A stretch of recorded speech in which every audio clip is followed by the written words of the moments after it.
आज हम बात करेंगे एक और महत्वपूर्ण टॉपिक पे जो कि टोटल नी रिप्लेसमेंट से संबंधित है।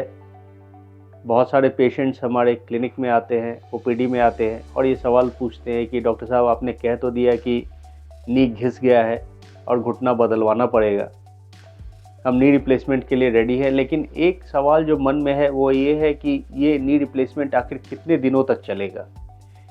यानी कि हम घुटना बदलवा लेंगे तो वो हमारे लाइफ टाइम चलेगा या कितने दिन तक चलेगा। ये बहुत अहम सवाल है। इसमें दो तीन पहलू को समझना बहुत ज़रूरी है। एक है एज।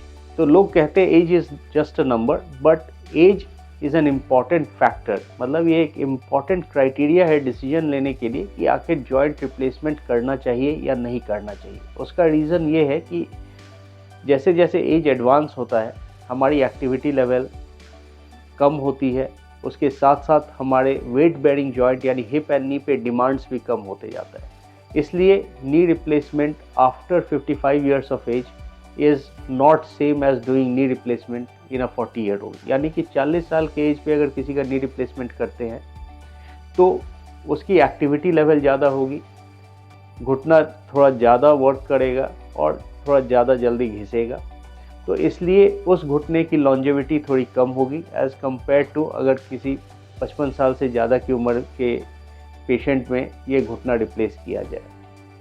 अब इन सब पहलू को देखते हुए इंग्लैंड और अदर कंट्रीज़ में एक जॉइंट रजिस्ट्री होती है।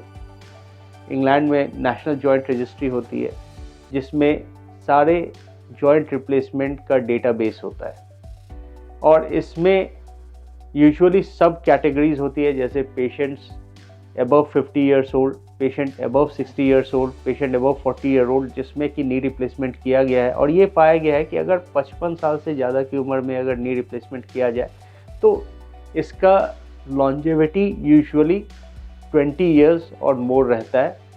इसमें एक डिसाइडिंग फैक्टर ये भी होता है कि कोई कॉम्प्लिकेशन नहीं होना चाहिए, जैसे कि इन्फेक्शन, जो कि एक मोस्ट इम्पॉर्टेंट कॉम्प्लिकेशन है। कोई अगर इस तरह का कॉम्प्लिकेशन होता है आफ्टर जॉइंट रिप्लेसमेंट, और इसके चांसेस काफ़ी कम है लेकिन ये हो सकता है, अगर ये कॉम्प्लिकेशन होता है तो लॉन्जेविटी जो है यानी कि घुटना कितने सालों तक टिकता है ये थोड़ा घट जाता है। अदरवाइज़ अगर सब कुछ स्मूथ चलता है और पेशेंट अबव 55 ईयर्स ओल्ड है तो अमूमन knee replacement 20 years and above आराम से लास्ट करता है और ये काफ़ी अच्छा सॉल्यूशन है। उससे कम उम्र के अगर पेशेंट है और उनका अगर घुटना घिसा हुआ है और कोई और विकल्प नहीं है तो उनमें भी नी रिप्लेसमेंट हम लोग करते हैं। ऑब्वियसली उनको समझा देते हैं कि अगर ये भी घुटना घिस जाता है तो फिर रीडू यानी कि रिविजन नी रिप्लेसमेंट भी ऑप्शन है, यानी इसको भी हम लोग चेंज करके एक नया घुटना वापस से लगा सकते हैं और वो भी काफ़ी अच्छे से काम करता है।